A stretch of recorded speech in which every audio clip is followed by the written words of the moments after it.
नेता भाषण दें तो भाई पड़पड़ाएं। झूठी बात पे ताली बजाने से नरक की प्राप्ति होती है और सच्ची बात पे ना बजाने से भी होती है। तो हम संसार की खटाई से मिठाई की ओर बढ़े और आनंद रसगुल्ले में आता था। बाद में जब मीठा खाते थे तो हमें संसार में कुछ भी ढूंढते रहे, जब तक बाद में अपने ठाकुर जी की आनंद का रसगुल्ला खाएंगे आनंद तभी आएगा।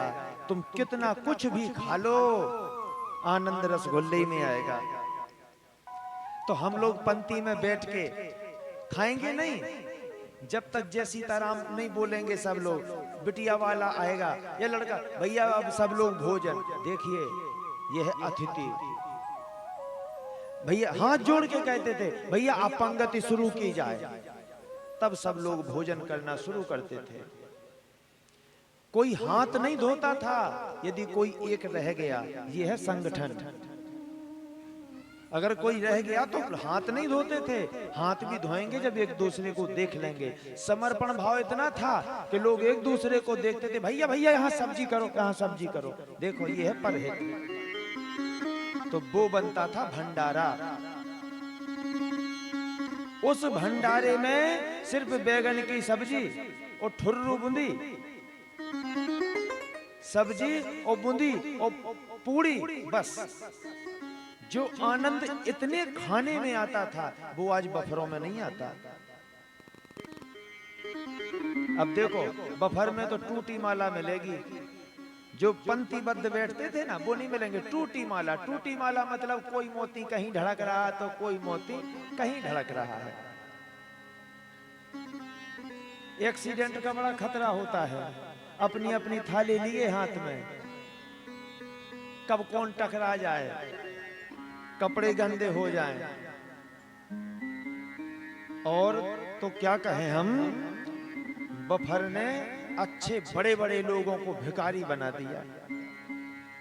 अपनी अपनी प्लेट लेके तंदूर के पास खड़े रहते, बोले भाई साहब एक ही दे, भाई साहब एक बहुत देर से खड़े एक देते। भिखारी बना दिया। ये कोई भंडारा है? निश्रुचि भोज। कुछ लोग तो कंफ्यूज ही में बने रहते कि हमें खाना क्या है। कुछ लोग तो यही नहीं निश्चित कर पाते कि हमें खाना क्या है। थोड़ा इधर देखेंगे, थोड़े आगे चले जाएंगे तो फिर लौट के आ जाएं। और कुछ लोग शुरुआत में ही इतना रख लेते कि वो पछताते रहते कि हमने पहले प्लेट भर ली, अरे यहाँ तो बहुत सामान रखा। तो आज हम ये नहीं कहेंगे बफर में पेट भरता होगा, पर मन संतुष्ट नहीं होता है, आत्मा प्रसन्न नहीं होती है। तो आज यदि अवध घर आनंद है तो चार भाई साथ में हैं इसलिए आनंद है। दो भाई थे, बड़ा प्रेम था एक दूसरे में, लेकिन पत्नियों की वजह से थोड़ी बातचीत बंद थी। दोनों किसान थे। बड़े के खेत में 10 क्विंटल निकला और छोटे के में भी 10 क्विंटल निकला। अब विचार करना, छोटे ने सोचा कि भैया से बातचीत हमारी नहीं होती, पर फिर भी उनकी बेटी की शादी होनी है, मैं क्यों ना बिन बताए 2 क्विंटल गेहूं उनके में डाल दूं। तो उसने, छोटे ने अपने ढेर से 2 क्विंटल गेहूं उठाकर बिन बताए भैया के ढेर में डाल दिया, भाग गया। बड़ा भाई आया, उसने देखा कि अरे भगवान ने इस बार छोटे को कम फसल दी और मुझे ज्यादा दे दी। ये भी बेचारा परेशान है, मैं तो बड़ा हूं, मुझे 2 क्विंटल गेहूं छोटे को देना चाहिए अपने में से। ध्यान देना, बड़े ने भी 2 क्विंटल लेके बिन बताए छोटे के में डाल दिया। बोलो गेहूं बराबर है कि नहीं है? खुश दोनों हैं कि नहीं है? यारे याद रखना, खुशी देने से खुशी मिलेगी, खुशी छीनने से खुशी कभी नहीं मिलेगी, सुख छीन कर तुम सुखी कभी नहीं हो सकते हो। अब आज का समय होता तो बोले बड़े भैया घर गए 2 क्विंटल खींच लो 2 क्विंटल, सो 2 खींच के वो इसमें डालते, और बड़े भाई आते वो कहते इसका ज्यादा हुआ, सो 2 क्विंटल वो इसके में डालते। इसी राठ क्षेत्र की बात में गांव में गया था तो मैंने वहां देखा कि लोग अपने चनों को नहीं भूंजते ना उखाड़ते हैं, दूसरे के। ये आएगा सो उसके उखाड़ ले जाएगा घर, फिर वो आएगा सो उसके उखाड़ लेगा, दोनों चोर बन रहे और नुकसान उतना ही का उतना। अब हमने आपके चने चोरी किए, आपने हमारे कर लिए, दोनों चोर बन गए, बात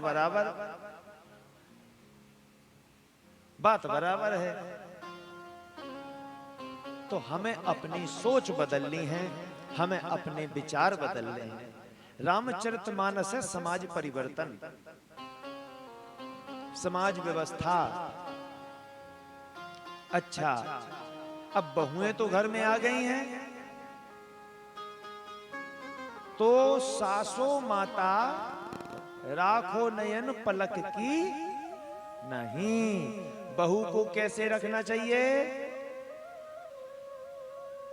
बहू को वैसे रखो जैसे पलक के बीच में पुतली होती है, बहू को ऐसे रखना है। कैसे? सुनिए। एक बार एक बुढ़िया माता के 4 बेटे थे। छोटे बेटे का विवाह हुआ, बहू घर में आई। सासें विशेष ध्यान देंगी कि बहू को कैसे रखना है।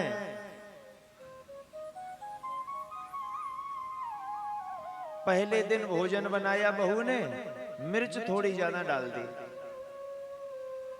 जेठ तो खा के चले गए।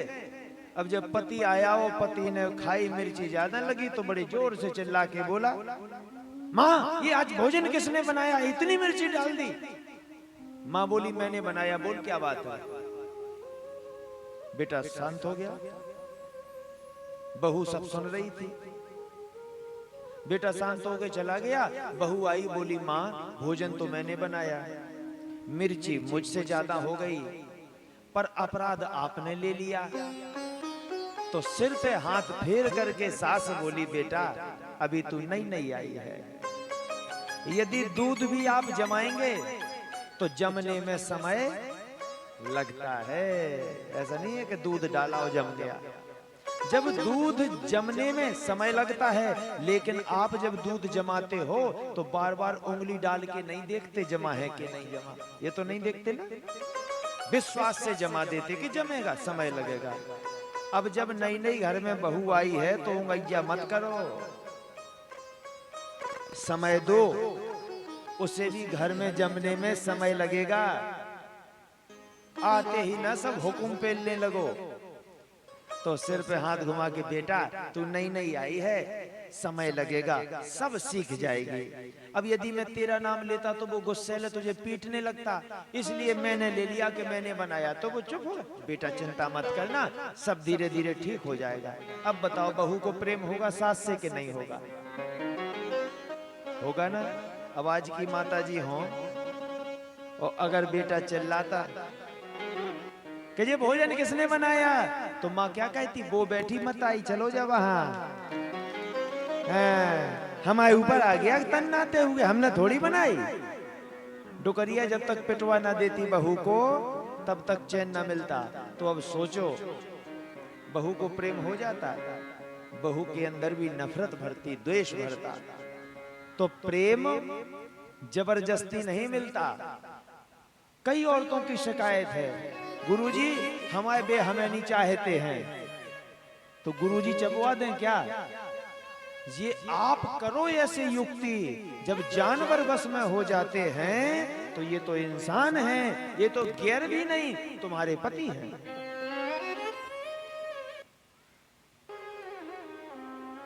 तो सास होना चाहिए ऐसी, राखो नयन पलक की नाही। विचार करना, आज घर घर की ये स्थिति है, घर घर की सास बहू की नहीं बनती, देवरानी जेठानी में नहीं बनती। तुम्हें ये पता है कि तुम्हारी तो नहीं बनती, फिर लक्ष्मी जी भी तुम्हारे घर में नहीं बनती।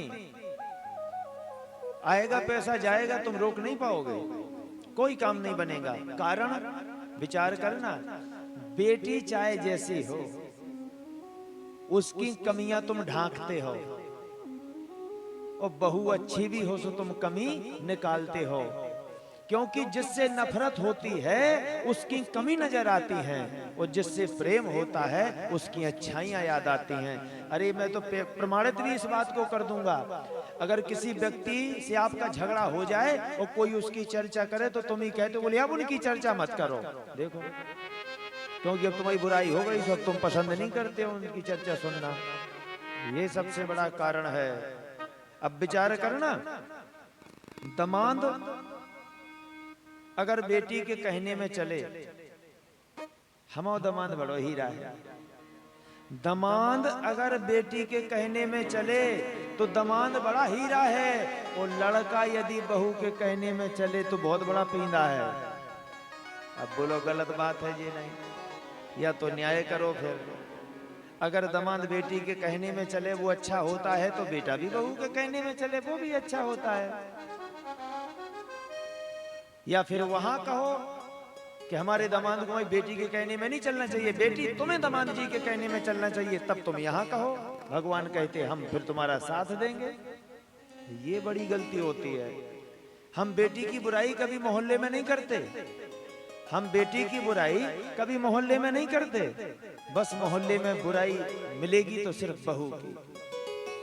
आपको क्या लगता है, एक समय वो था कि एक मंत्रा थी जिसने भगवान राम को वनवास करा दिया कैकेयी के द्वारा। आज एक मंत्रा नहीं, मोहल्ले मोहल्ले में मंत्राएं हैं। सावधान होने की आवश्यकता है। होता क्या है, जब हम मोहल्ले में जाते हैं वो कहते हैं कि हमारी बहू तो 8-8 बजे सो के उठती है। अब यदि तुम 9 बजे उठती होती तो ये बात कभी ना कहती।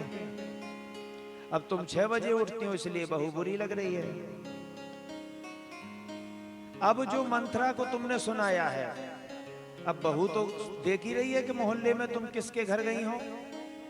अब जब बहू जाएगी और पूछेगी चाची हमारी मम्मी आई थी यहाँ, बोले हाँ आई थी, क्या कह रही थी, तो वो कहेगी देखो हमें तुम लोगों के बीच में नहीं पड़ना।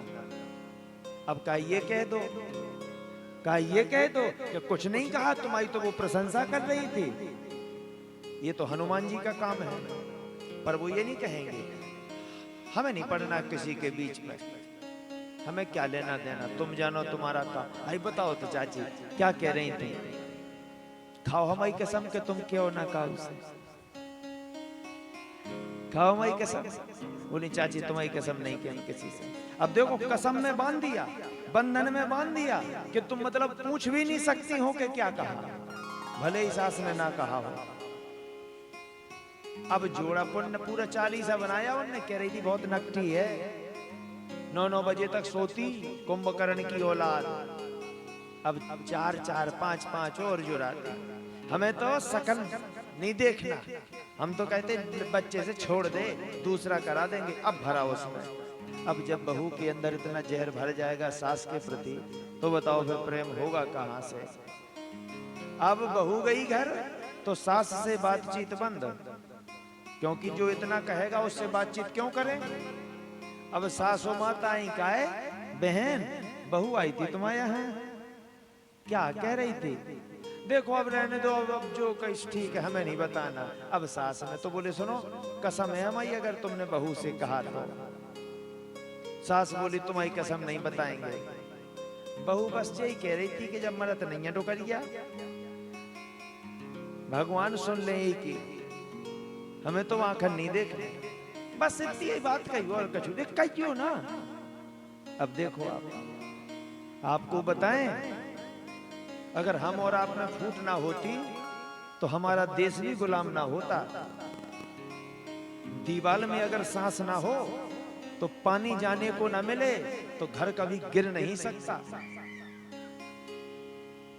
इसलिए याद रखना, एक मंत्रा की बुद्धि ने प्रवेश किया महाराज दशरथ के घर में, घर चौपट करवा दिया। इसलिए आपसे निवेदन करें, स्वीकार करना सीखें। जैसी भी बहू मिली पर है तो तुम्हारी, किसी और की तो नहीं है, उसे स्वीकार कर लो। बुराई करना बंद कर दो, बस है तो तुम्हारी, प्रशंसा करो। प्रशंसा शक्कर का काम करती है, प्रशंसा प्रशंसक की जगह बना देती है। बहू बुरी भी है, मानता हूं बहू बुरी है। यदि बहू 8 बजे उठती है, आप पूरे मोहल्ले में कहो हमारी बहू सुबह से उठ जाती है, हमारी बहू सुबह से उठ जाती है, कहो तुम मोहल्ले में। और जब मोहल्ले वाली कहेंगी तुम बहुत अच्छी हो, सुबह उठ जाती हो, एक दिन बहू को खुद शर्म आ जाएगी और वो 6 बजे उठने लगेगी। बोलो राम राजा सरकार की। ऐसा काम करो, ऐसा काम ना करो। अब कारण क्या है, बहू आती घर में, नहीं नहीं तुम्हें शासन करना, क्योंकि सास हो ना तुम, तो तुम्हें करना शासन। लेकिन याद रखना, सत्ता हमेशा एक सी नहीं होती है, सत्ता हमेशा एक जैसी नहीं होती है। आज तुम्हारी सत्ता है, तुम कर लो जितना तुम्हें बहू के ऊपर अपना शासन करना है। और जिस दिन बहू की सत्ता आई और तुमने खाट पकड़ी, फिर समझ लेना कर्म हो जाएंगे, एक लोटा पानी नहीं मिलेगा। फिर क्या होता है, समाज कहती है कि भाई अब चाहे जैसी सास है पर तुम्हें देखो भाई भोजन तो देना पड़ेगा। और बहू को भरी नफरत, क्योंकि उसे जवानी की पूरी यादें हैं, तो वो भोजन की थाली तो ले जाती है समाज के भय से, लेकिन क्या कहती है, लो दोच लो। फिर ये होता है क्योंकि प्रेम तो अंदर से है नहीं है, अगर पानी लेके जाए ढकोस लो। ये होते हैं शब्द, नफरत के शब्द हैं। इसलिए ऐसा कर्म करो तुम्हारी बहू मायका भूल जाए, ऐसे कर्म करो कि अंत समय मां के समान तुम्हारी बहू तुम्हारी सेवा करे। और हम इतना ही नहीं कहते, हम तो ये भी कहते सिर्फ सासों को अपना कर्तव्य नहीं, बहुओं को भी अपना कर्तव्य निभाना चाहिए।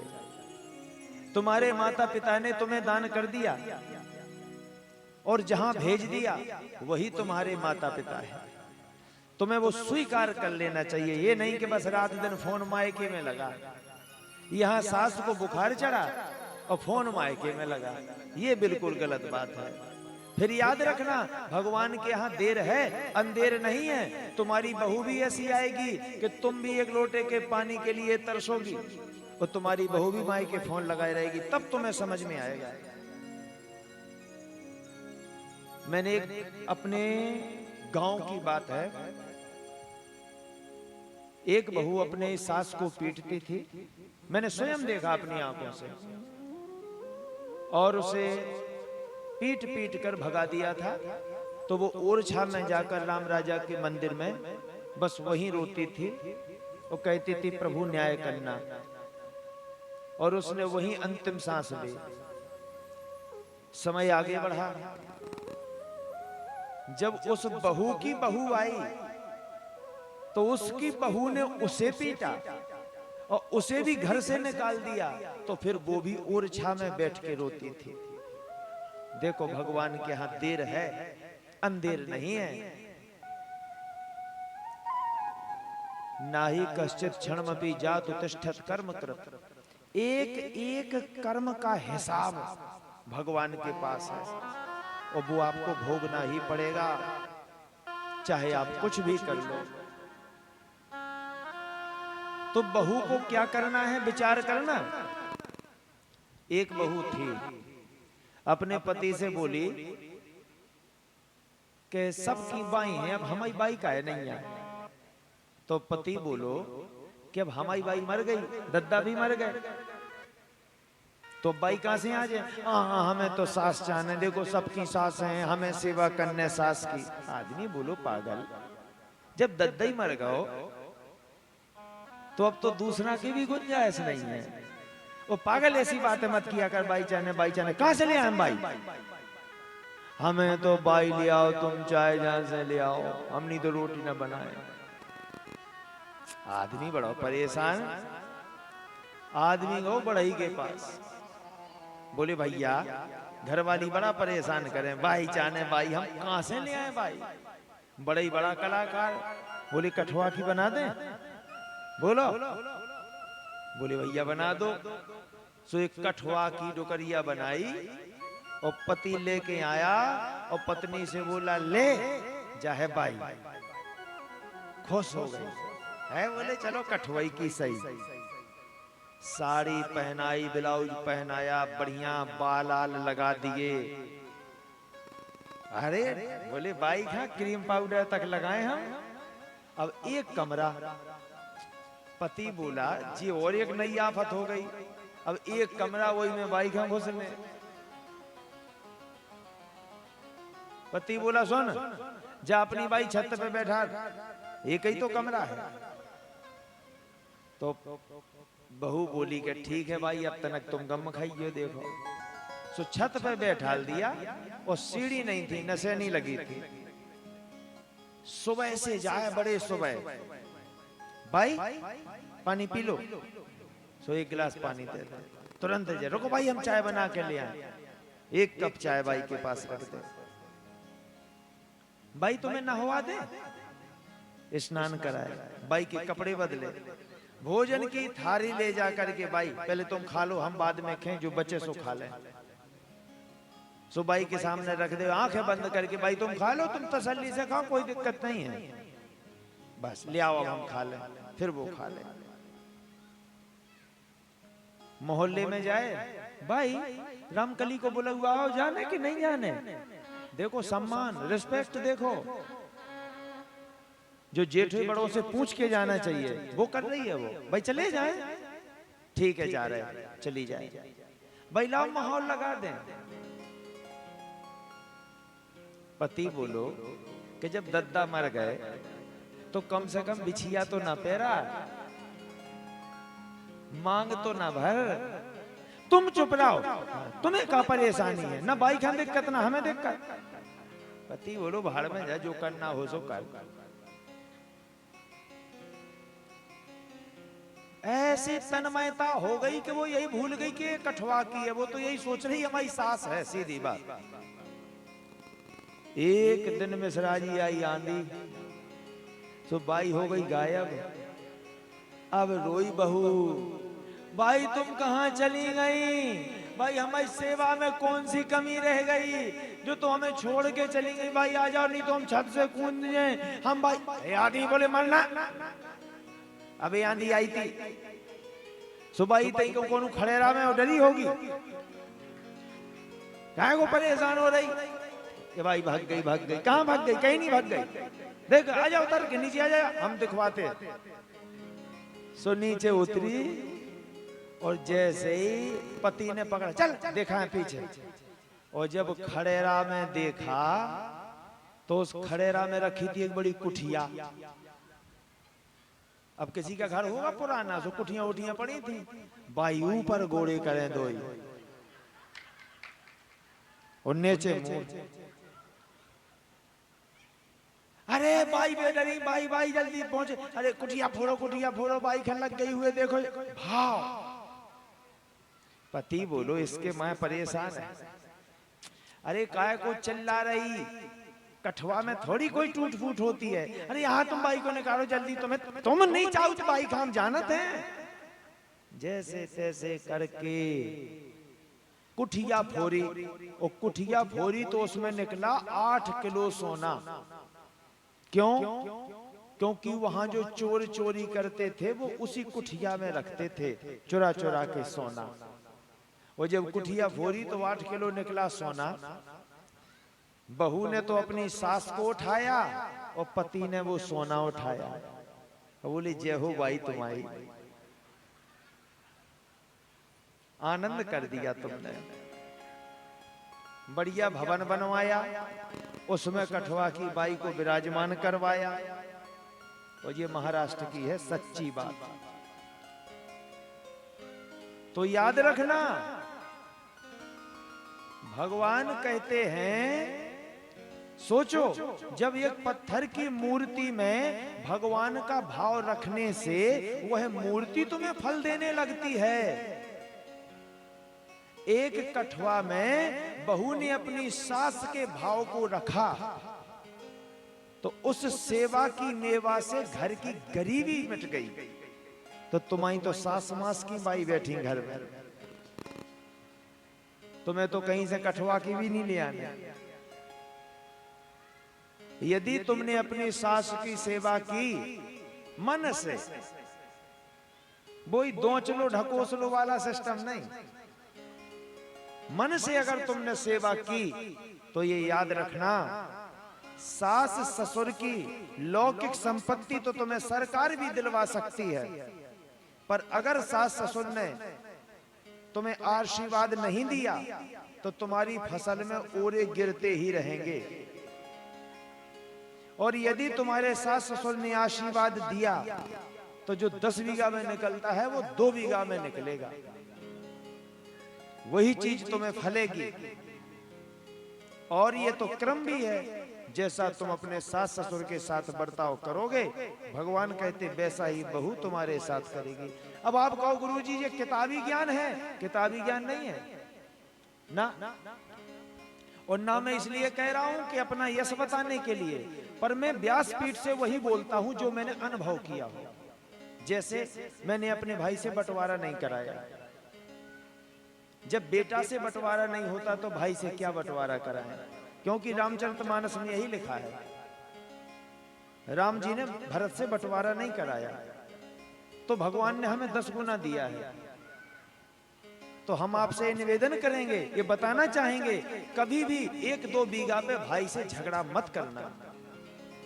अगर तुम अपने भाई को 1-2 बीघा ज्यादा दे भी दोगे, भगवान तुम्हें उस कम जमीन में इतना देगा कि दोनों मिला के भी उतना नहीं हुआ होगा, इतनी फसल होगी। है तो सब उनके हाथ में। दूसरी बात, मैं अपने पिताजी के पैर दबाता था तो कहो 2 बज जाए कहो 3 बज जाए, पर हमारी एक आदत थी, भगवान बाद में है, पहले माता पिता है, हम उनके पैर दबाना।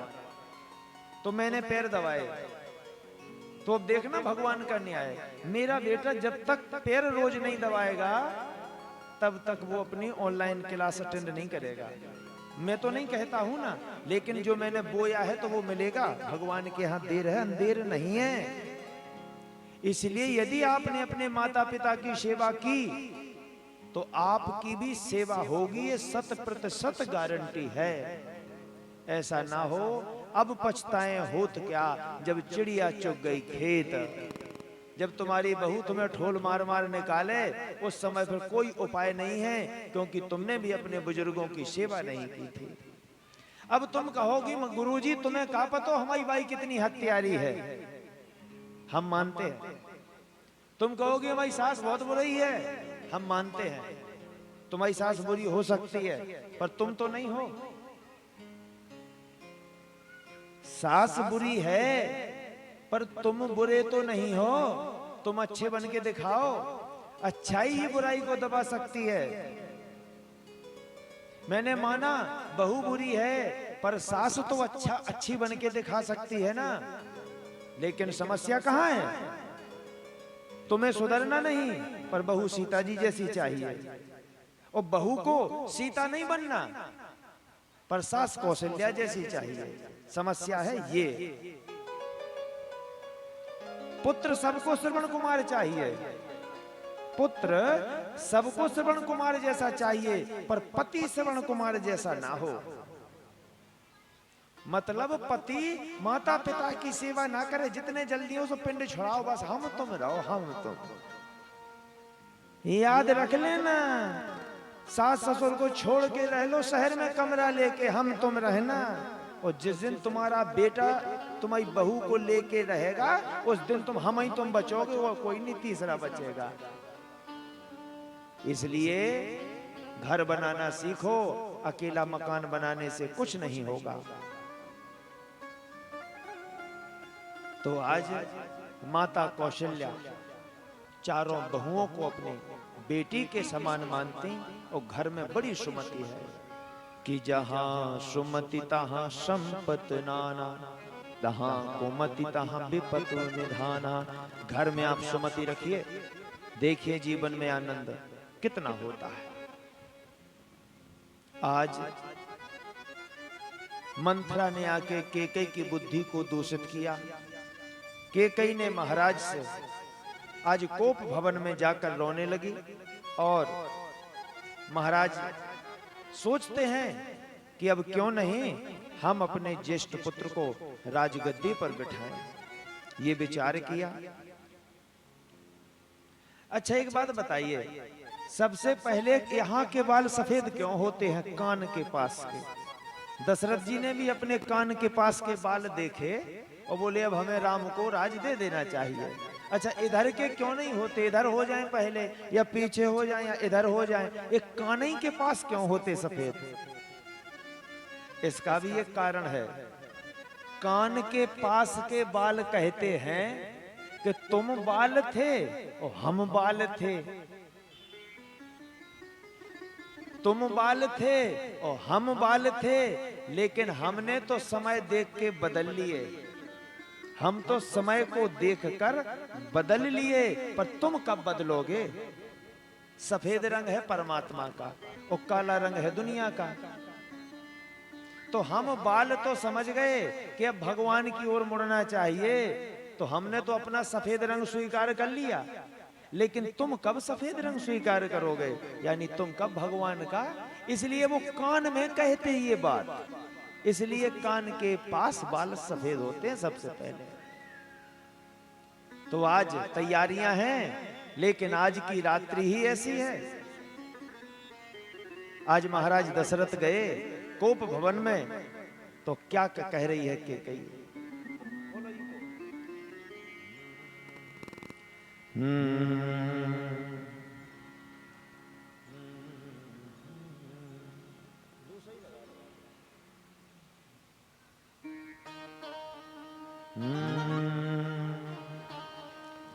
कि केकई रानी मेरी। आज केकई ने कहा कि मुझे 2 वरदान दीजिए, एक में भरत को राज्याभिषेक, दूसरे में 14 वर्ष वनवास। तो महाराज दशरथ कहते हैं कि केकई रानी मेरी, क्या है मर्जी तेरी, केकई रानी मेरी, क्या है मर्जी तेरी, तू मुझे आजमाने की कोशिश न कर, केकई रानी मेरी, क्या है मर्जी तेरी, तू मुझे आजमाने की कोशिश न कर, केकई रानी मेरी।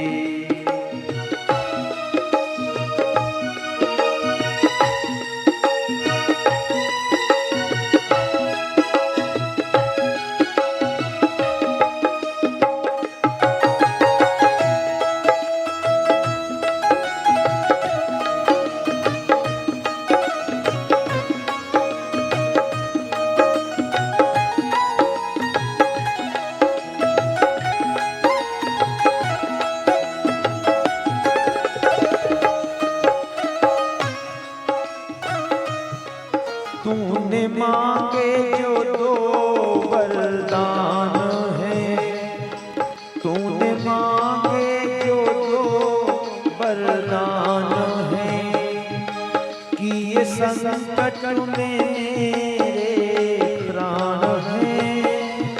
क्या करूं क्या करूं, कैसे धीरज धरूं, राम जाएंगे बन, राम जाएंगे संग में सीता लखन राम जाएंगे वन, संग में सीता लखन आज मुझको मिटाने की कोशिश न करके कई रानी मेरी।